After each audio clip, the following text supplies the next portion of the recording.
Aloha dreamers, welcome to the Dream Into It podcast once again. To all of you watching this live on our YouTube channel, my new YouTube channel, I'm really excited about that. Welcome. Thank you for joining. Welcome to, if you're watching this on video, welcome to my living room couch, right? Welcome to my office. Actually, this is a setup in my office, and I'm so happy to have you here once again. As you know, this is only my second episode of the year, and really happy to be back. And I'm back with a little bit of a different message from last year. If you all know, I took a little bit of a break and just wanted to settle in to make sure that the message that I will be sending out this year was really clear, intentional, meant from me, from my heart, and be able to share that with all of you. And what would that be? What would that be? Well, if you don't already know, my brand that I just launched is a personal brand. So you all know me for Fuseway Swimwear, Fuseway.com, and I've grown that company into a multi-million-dollar swimwear brand, starting off from my garage on a $30 sewing machine. You all know the story already, but if you don't, yes, I started with nothing.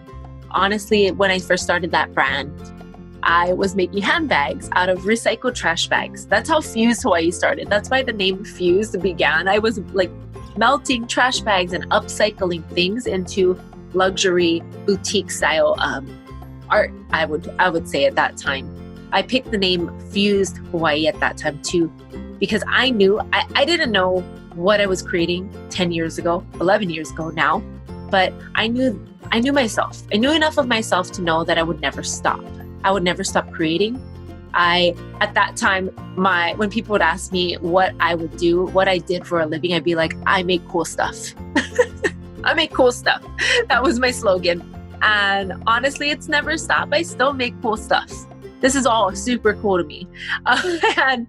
And the one thing I knew that was consistent with me is that I would never stop trying to create.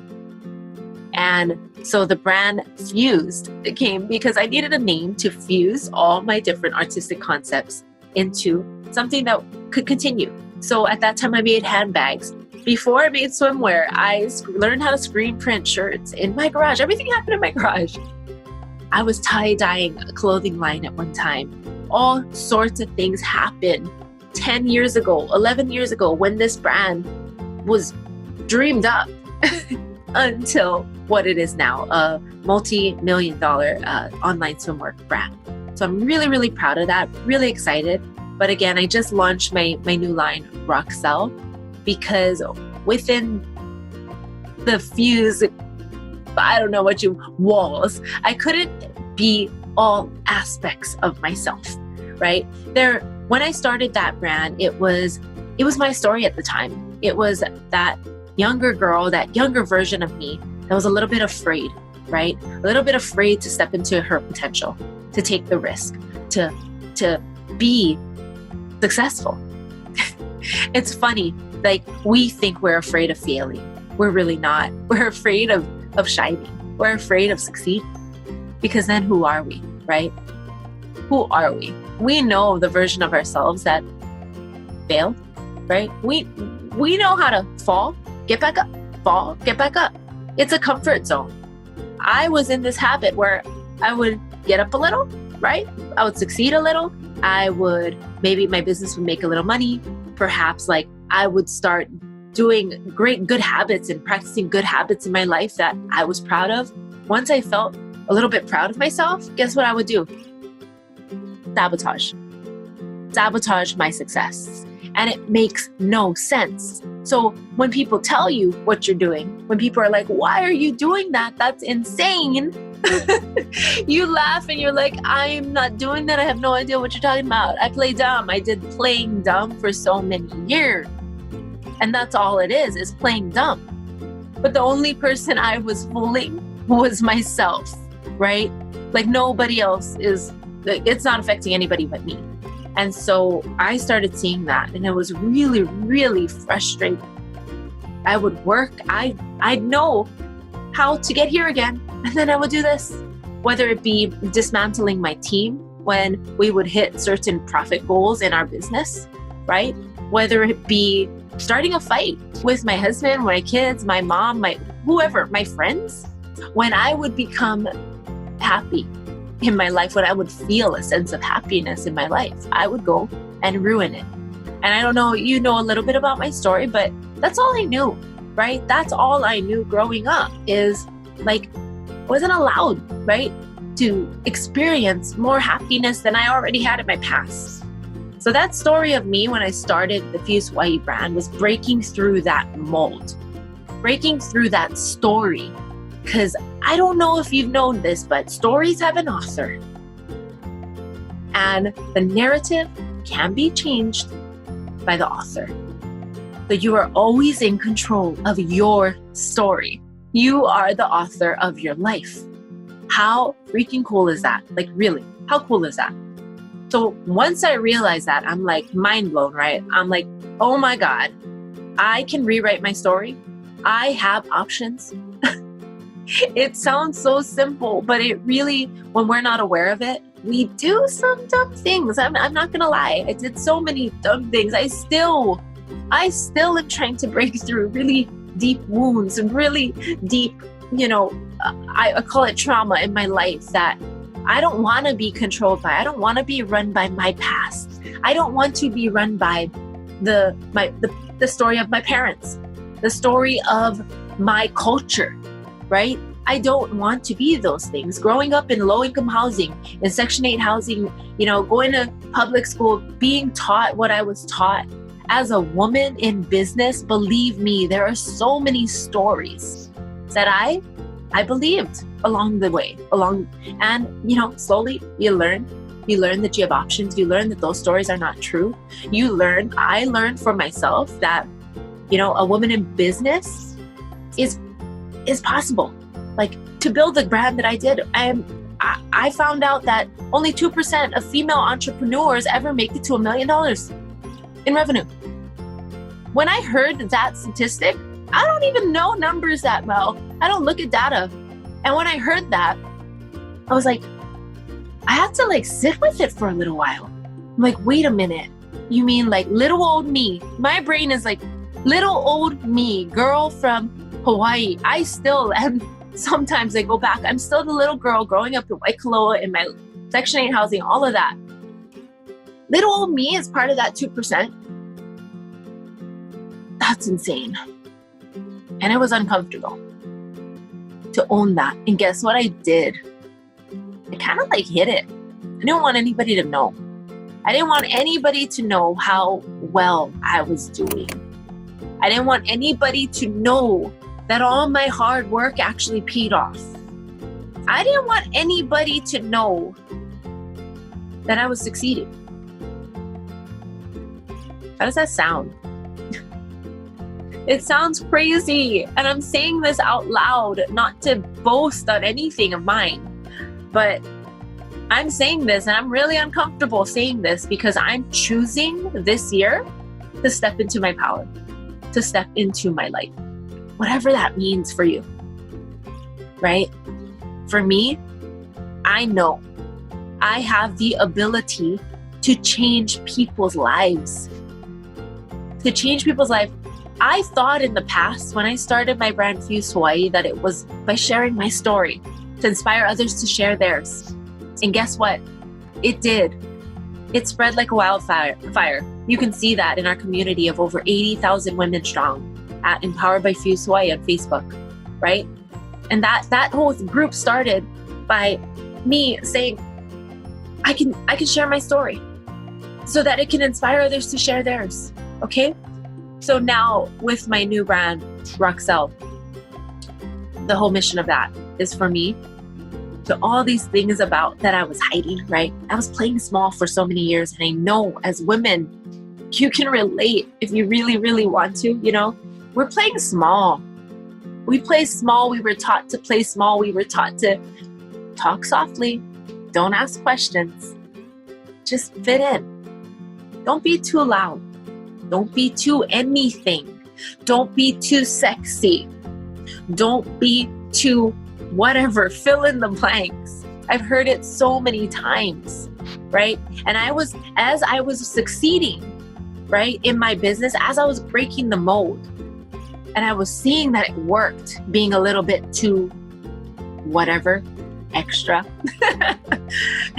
extra, I couldn't make sense of it, right?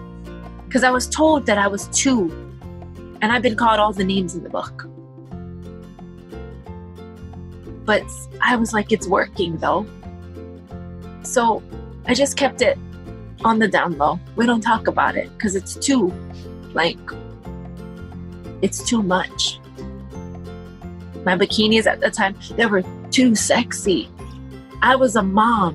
It was too provocative. A mom of 4 couldn't work too much. A woman who was a wife for 16 years now couldn't do that because it was too much time away from my household. Whatever the story is it yours? That's what I challenge you today to ask yourself. Is it your story? And if it is, cool. Own it.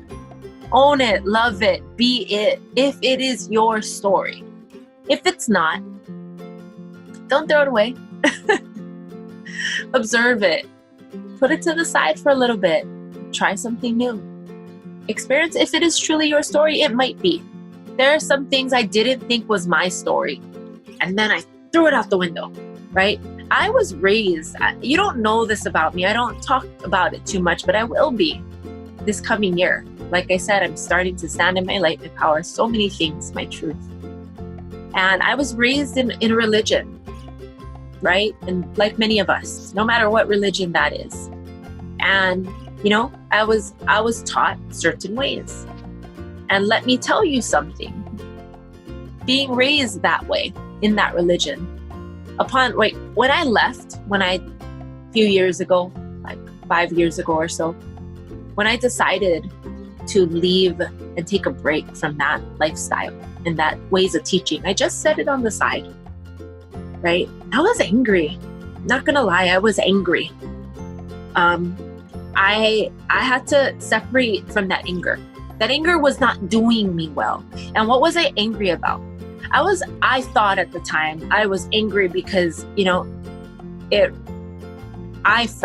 I blamed it for, maybe ruining my relationships, my family, my relationship with my sister, with my mom. So much healing had to be done, right?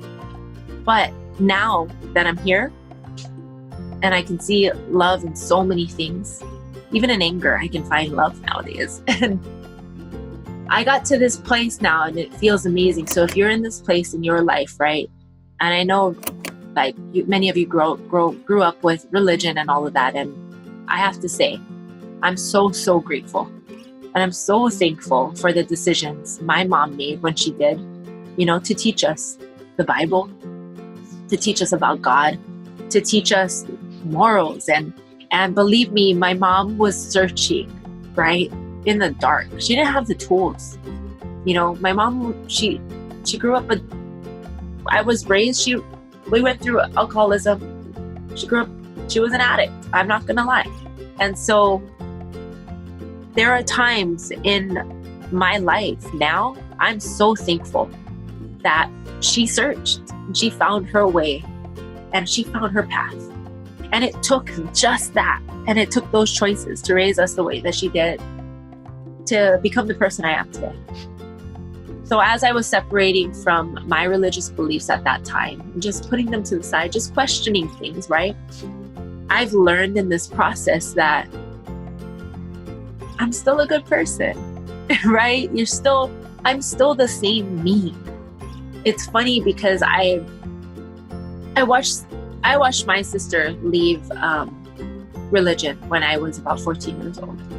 And we've basically been through this trajectory of life for about 15 years or more.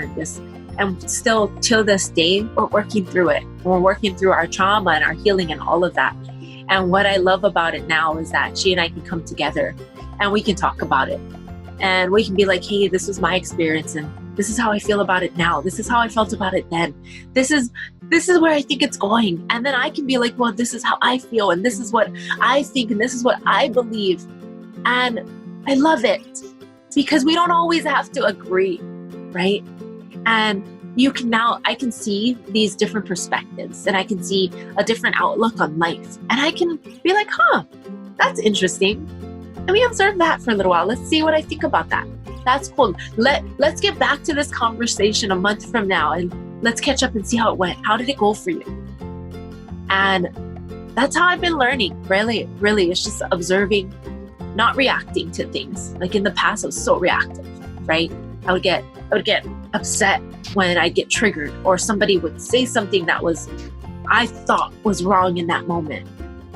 But what's cool about it now is when I feel that trigger, I know now I have more tools in my toolbox.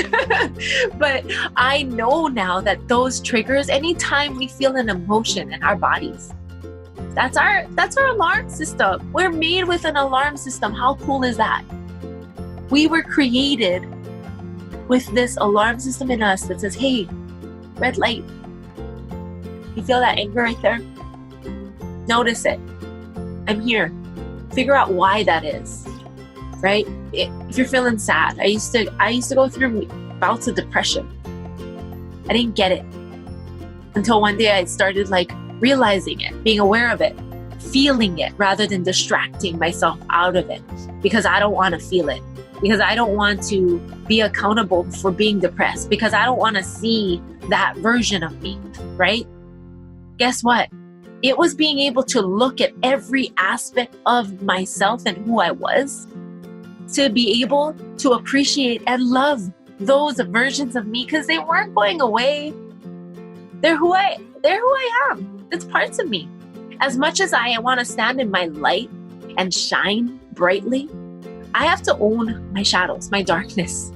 That's what creates who I am. And I realized one day I cannot be this full version of myself without owning all of it. Sometimes we go through life and we're like, I'll take this, I'll take that. Ooh, that looks good. I'm gonna take that happy girl over there. Ooh, I'm gonna take the skinny girl. That girl, yeah, I'll take her. That's gonna be me. I'm gonna own that girl who looks fun, right? And I'm gonna put that together, and then we're gonna display that to the world, and that's what they're gonna think about us, okay? So yes, we've all done it. I've done it. It's a constant learning, a constant readjusting to own every single aspect of myself. And in that way, I can stand in my truth, my light, this full version. And guess what, ladies, men, if you're listening, it's so cool to be able to walk out of your house every day, to show up right here on the screen, just put on a hoodie, just show up for you in whatever it is that I am right now in this moment. Because I know that if I can accept me in this moment, there's a better chance that everyone watching will be able to accept me as well. So I hope on that note, I'm going to share a little bit. I pulled a card once again from my Body Love deck prior to the show, prior to this recording. Body Love Letters, right? And it says, today I let go of self-criticism. That is the card for today. Today I let go of self-criticism. Can you say that out loud real quick? Can we just breathe into that? Today I let go of self-criticism. How cool is that? How much of us needed to hear that today? Because I sure did. And I hope and I know that you will take this to heart. And if you're here today and if you've gotten this far in the podcast, in this YouTube video, I know for sure you're on your way to something great. You're one step closer to stepping into your potential, to your light. And I'm so, so happy to be a part of this journey. And I'm so grateful that you have allowed me into that space. And I'm just dreaming out loud now. What I see in the future is this community of women that I'm already a part of, growing so exponentially beyond my capacity of dreaming that it's gonna blow my mind. And so that's what keeps me excited. That's what keeps me here showing up every single day, because if I'm able to get into the ears, the eyes, the hearts of just one of you today, changes my world. And that's my purpose in life. That's my joy. And I hope that you can feel my love on the other end of the screen. I hope that you can feel everything that I see for you. And just take that next step, ladies, whatever it is. And sit with all versions of yourself, because all of you is loved. All right? Aloha, dreamers. Continue to dream into it. Join me on my podcast, Dream Into It. If you are listening on the podcast, join me on my YouTube channel. See, come on, behind the scenes with me. Maybe one of these days I'll strum my ukulele. Join us on Facebook, TikTok, all of that. Wherever you are, I'm going to meet you there. I'm going to meet you there wherever you like to hang out, because I really do enjoy it. All right, ladies, aloha. Have a great rest of your day, your week, your month, your year, all of it. Aloha. Have fun. Bye.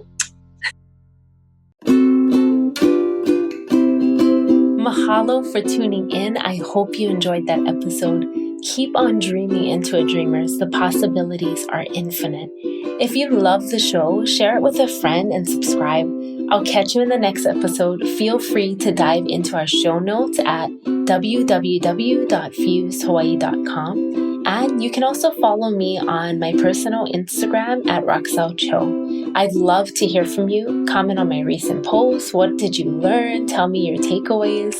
Aloha.